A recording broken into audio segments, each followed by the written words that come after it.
There's a disconnect that you need to know about, because if you look at the national unemployment rate in the USA right now, it's at 4.1%, which by all historical standards is a phenomenal unemployment rate. That's consistent with full employment. But yet, if you talk to anyone, they're struggling to find jobs, they're getting ghosted by recruiters, they might make it 5 rounds into an interview process and then not get a job. So in today's video, we're going to break down what's going on and why are people experiencing something that the economic data isn't telling us. A big part of what's going on is that a lot of big tech companies have been doing multiple rounds of layoffs recently. Microsoft just announced that they're laying off a total of 9,000 workers, which is about 4% of its workforce. And this is not the first round of layoffs that Microsoft has done. Microsoft also cut about 6,000 jobs in May and June of 2025, and about 2,000 of those jobs were actually software development jobs. Many of these cuts have been focused on their Xbox and sales divisions.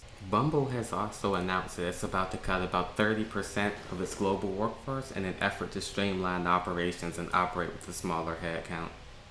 There's a lot of things going on that are contributing to these job losses and layoffs, and artificial intelligence is a part of it. It's not entirely responsible for the loss in these jobs, but it is at least partially responsible. According to this report from CBS News, they're talking about how AI has eliminated 4,000 jobs in May alone, and this number is only expected to increase as more companies adopt artificial intelligence.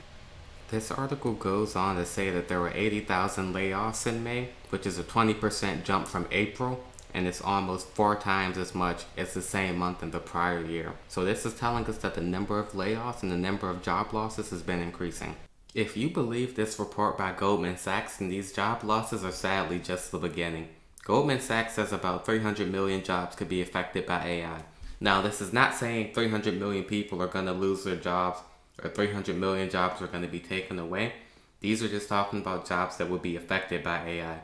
AI will play a role in nearly every occupation, and the degree to which a job can be automated is the degree to which automation and artificial intelligence will be used. So some jobs, AI might take 5% of the task, and in other jobs it might take 95% of the task, and that's going to contribute to the degree of job losses that we can see for each individual occupation.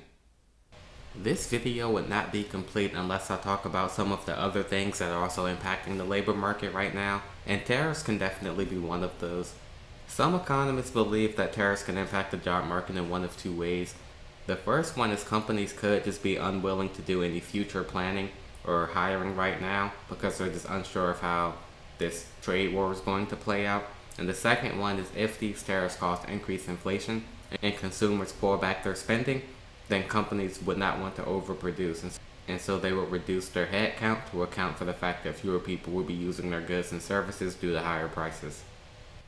So all of this raises an important question. What can you do in today's job market to help you stand out? And that's the key, standing out. These companies are getting thousands of applications for any job, and especially with work from home, the talent pool is now the entire world. It's not just a certain geographic region. And so how can you stand out? And really, I think there's 3 ways you can do it. The first one is with certifications. You can get AWS certifications or other certifications that can help bolster your resume, but you need to know that a certification or a degree by itself is not enough. That certification has to be paired with something. The next way you can stand out is with projects. Build a website or build an app, and I have a lot of videos on my channel that can show you how to do these things, and what that will allow you to do is build the third thing that can help you stand out, which is a portfolio. Once you have the degree and you have the certifications, you can work on projects that you can use to build your portfolio. And this portfolio will demonstrate to employers that you know what you're doing, and they'll be able to see the quality of your work, and that will give you an edge against people you're competing against.